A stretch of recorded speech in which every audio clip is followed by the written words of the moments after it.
नमस्कार। आज हम मुंशी प्रेमचंद की एक बहुत ही जानी मानी कहानी है बड़े भाई साहब, उस पर थोड़ी गहराई से बात करेंगे। जी बिल्कुल, बहुत ही दिलचस्प कहानी है ये। हाँ, ये कहानी है दो भाइयों के रिश्ते की और पढ़ाई का जो बोझ होता है और फिर जिंदगी से क्या सीखते हैं। बड़े अच्छे ढंग से प्रेमचंद जी ने बताया है। तो हमारे पास कहानी का एक सार है और कोशिश रहेगी कि इसके वो मतलब समझें जो शायद एकदम से नहीं दिखते। सही बात है।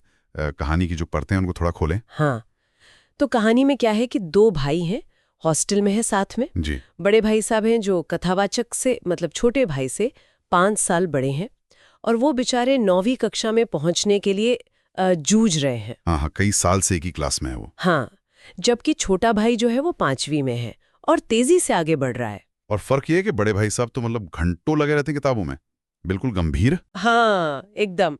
और छोटा भाई, उसे खेलने कूदने का ज्यादा शौक है, पतंग उड़ाना, गिल्ली डंडा। हाँ, वो मस्त रहता है। पर ऐसा भी नहीं कि पढ़ने में एकदम गया गुजरा हो। नहीं नहीं, पढ़ने में ठीक है वो। जी।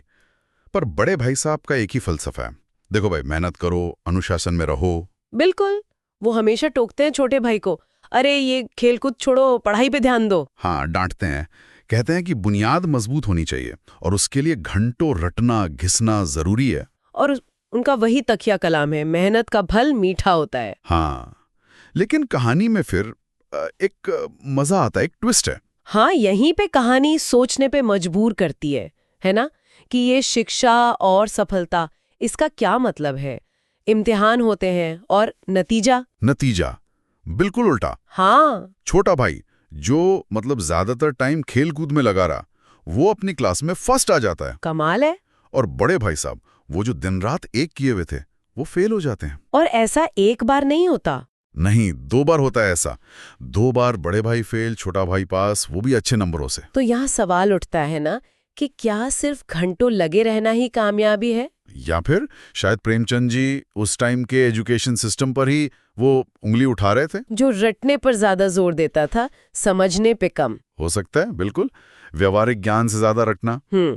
खैर, हर बार जब बड़े भाई साहब फेल होते हैं तो थोड़ा उदास तो होते हैं, जाहिर है। लेकिन फिर वो छोटे भाई को और ज्यादा उपदेश देने लगते हैं। हाँ, वो कहते हैं देखो, अगली क्लास और मुश्किल होगी, ये खेलकूद काम नहीं आएगा। उनकी चिंता अपनी जगह सही है, बड़े भाई हैं आखिर। हाँ, चिंता तो है, लेकिन उनका जो तरीका है वो शायद छोटे भाई पर और दबाव डालता है। वो बेचारा और डर जाता है।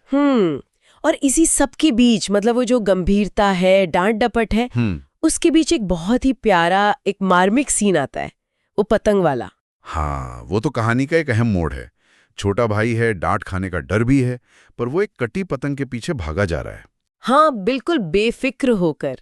और तभी वो क्या देखता है? वो देखता है कि बड़े भाई साहब, हाँ, वही बड़े भाई साहब जो हमेशा उसे खेलने से रोकते थे, वो खुद भी उसी पतंग को पकड़ने के लिए दौड़ रहे हैं, बिल्कुल बच्चों की तरह। है ना कमाल का पल।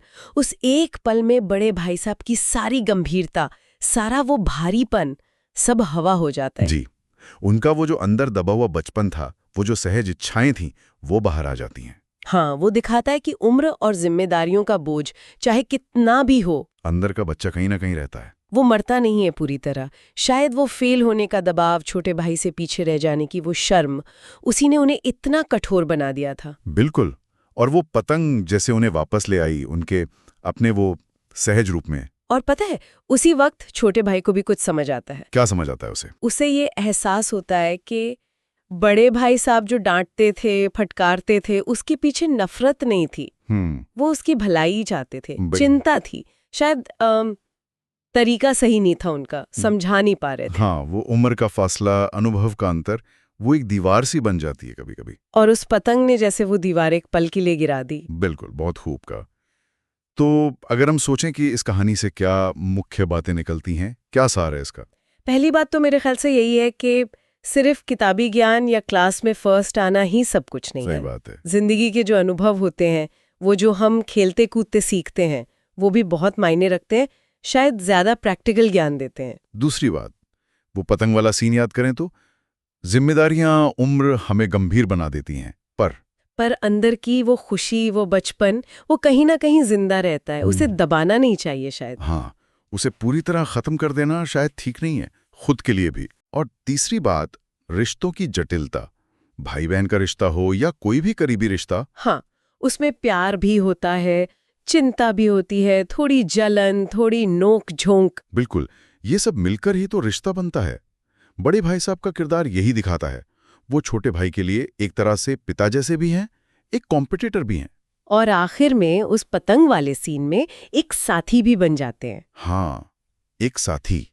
ये कहानी हमें यही याद दिलाती है कि सीखने के रास्ते कई हैं और सफलता की परिभाषा भी शायद सीधी नहीं है। बिल्कुल, वो तयशुदा नहीं है। अच्छा, अंत में एक विचार छोड़ जाते हैं श्रोताओं के लिए। हाँ, जरूर। क्या कभी-कभी हम भी अपनी रोज की जिंदगी में अपनी भूमिकाओं में इतने बंध जाते हैं, जिम्मेदारियों के बोझ तले इतने दब जाते हैं कि वो छोटे-छोटे पल जहां जिंदगी हमें बिना किताबों के कुछ सिखा रही होती है, उन्हें हम नजरअंदाज कर देते हैं? जैसे उस पतंग ने उस दिन उन भाइयों को सिखाया या याद दिलाया। बिल्कुल, सोचने वाली बात है।